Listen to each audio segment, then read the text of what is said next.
Avec le faux pas du Racing contre Toulon, Clermont a l'occasion de prendre le large en tête du top 14, les jaunards en forme puisqu'il reste sur 5 victoires d'affilée, mais attention, en face, il y a un client avec l'UBB, 5e, qui n'a perdu aucun de ses 5 derniers matchs et qui espère se rapprocher du quatuor de tête. Et la formation girondine joue avec le vent en première période, elle prend rapidement le score grâce à la botte de son buteur Pierre Bernard. L'UBB domine ce premier acte même si elle ne mène que 6-0 à la demi-heure de jeu. Les Bordelot-Béglés vont pousser sur cette action, Baptiste Serin est stoppé à 1 mètre de la ligne. Olay Avi le relaye et file la dame. Romain Poit, l'arbitre de cette rencontre, demande la validation de l'essai à son assistant vidéo car il a un doute. Pas sur le toucher à terre qui est bon, mais comme on le voit sur les ralentis, il y a ruck et Avi ne dépasse pas le ballon lorsqu'il le ramasse. L'essai est donc refusé. L'Union se console avec une pénalité de Pierre Bernard. Il en inscrira une 4e avant la pause et les deux équipes rentrent au vestiaire sur le score de 12-0 et Clermont devra réattaquer la deuxième période à 14 à cause d'un carton jaune reçu par Sébastien Vahamaina. AVI a des jambes en ce dimanche de printemps. On le retrouve ici sur cette charge qui met toute son équipe sur les rails. Il est suivi par le bulldozer australien Seikope Kepu qui emporte tout sur son passage. Beren Botha n'a plus qu'à terminer ce travail made in hémisphère sud. Et voilà comment les Girondins s'envolent dans ce match. On revoit l'explosif pilier australien mettre à mal la défense auvergnate. Et avec la transformation, cela fait 19-0.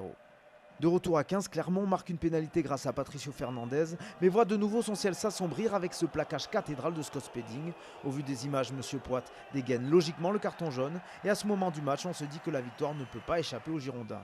Eh bien, c'est sûrement ce qu'ils se disent aussi, un peu trop même. On est 3 minutes après le carton de Spedding, les Clermontois s'organisent en ballon porté après cette touche à 5 mètres de l'embut adverse. Cela part un peu dans tous les sens. Radosavljevic ouvre pour Raka qui voit un corridor s'ouvrir devant lui. Il ne lui en faut pas davantage. Premier essai dans ce match pour Clermont. 6e réalisation personnelle pour l'ailier fidjien. Avec la transformation de Fernandez, l'ASM n'est plus menée que 19-10 et peut espérer rentrer dans les clous du bonus défensif. On est à peine 3 minutes plus tard, l'UBB, toujours en supériorité numérique, est de nouveau amené dans ses 22 mètres. Baptiste Serin veut dégager au pied, mais il est contré par Cancorier. Ulugia se couche sur le ballon avant Jean-Marcelin Butin. En 2 passes, les Auvergnats marquent sous les perches. Ou comment relancer totalement le suspense d'un match en l'espace de 3 minutes. C'est l'Argentin Pato Fernandez qui est à la finition sur une passe de Paul Gédrasiak. L'essai est transformé, Clermont revient à 2 petits points, 19-17. Les mouches ont changé d'âne. La chance de Bordeaux-Bègles est passée, d'autant que Jean-Baptiste Poux doit terminer la rencontre au frigo pour faute répétée en mêlée. Scott Spedding est arrêté à 1 mètre de la ligne, mais Morgan Parra lance Wesley Fofana, petit côté.